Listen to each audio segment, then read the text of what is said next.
الحمدللہ رب العالمین والصلاة والسلام علی سید الانبیاء والمرسلین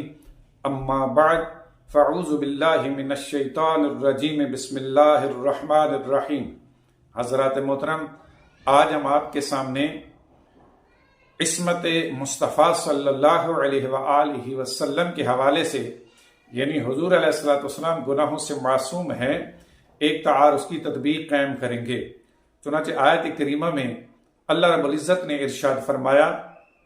وَوَضَعْنَا عَنْكَ وِزْرَكَ، اور ہم نے آپ سے آپ کے گناہوں کا بوجھ اتار دیا۔ اب اس آیت کریمہ سے معلوم ہوا کہ نبی کریم صلی اللہ علیہ وآلہ وسلم پر گناہوں کا بوجھ تھا، اور اللہ رب العزت نے اپنے فضل و کرم سے وہ بوجھ آپ کے کندھوں سے اتار دیا، یعنی آپ کے گناہوں کو معاف کر دیا، جس سے معلوم ہوا کہ انبیاء گناہوں سے معصوم نہیں ہیں، بلکہ ان سے گناہ کا صدور ممکن ہے، جیسا کہ اس آیت سے معلوم ہوا۔ جبکہ اس کے برعکس اہل السنت والجماعت کا یہ بنیادی عقیدہ ہے کہ انبیاء علیہم السلام گناہوں سے معصوم ہوتے ہیں، لہذا حضور نبی کریم صلی اللہ علیہ وآلہ وسلم جو امام الانبیاء ہیں اور تمام خلائق میں سب سے افضل ترین ہستی ہیں، آپ صلی اللہ علیہ وآلہ وسلم بھی گناہ کبیرہ اور گناہ صغیرہ سے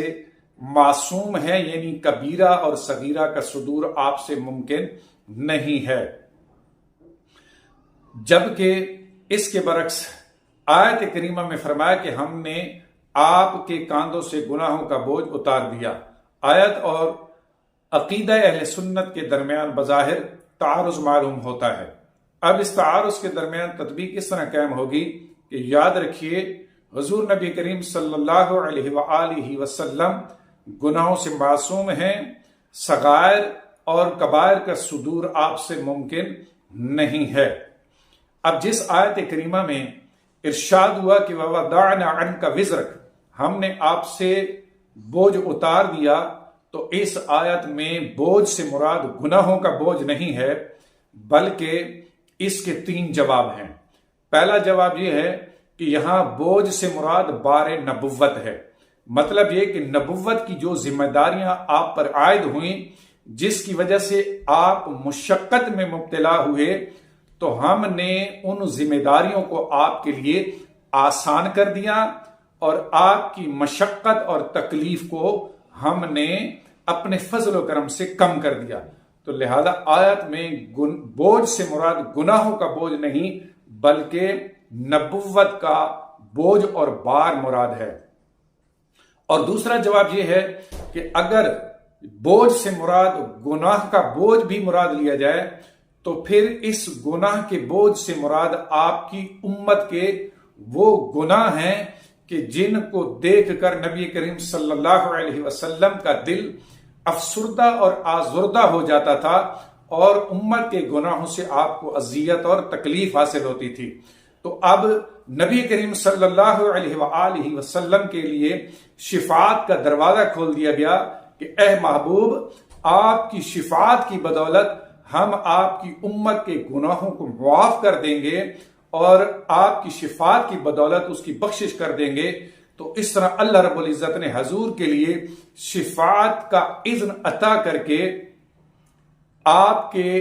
اس بوجھ کو ہلکا کر دیا جو امت کے گناہوں کی وجہ سے آپ کے دل کے اوپر موجود تھا۔ اور اس کا تیسرا جواب یہ ہے کہ یہاں بوجھ سے مراد گناہوں کا بوجھ نہیں، بلکہ وہ بوجھ مراد ہے کہ جب حضرت جبرائیل علیہ السلام وحی لے کر آپ کے پاس حاضر ہوتے تھے،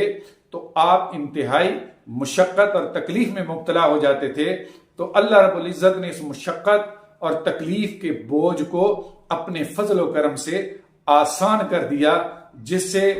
بار نبوت اور بار وحی جو ہے آپ کے لیے آسان ہو جاتا تھا۔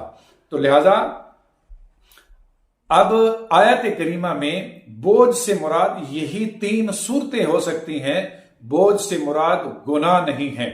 اب اگر اس تطبیق کو تسلیم کر لیا جائے تو آیت اور عقیدہ اہل سنت کے درمیان تعارض بھی ختم ہو جائے گا، اور اس حل کے بعد اختلاف بھی ختم ہو جائے گا۔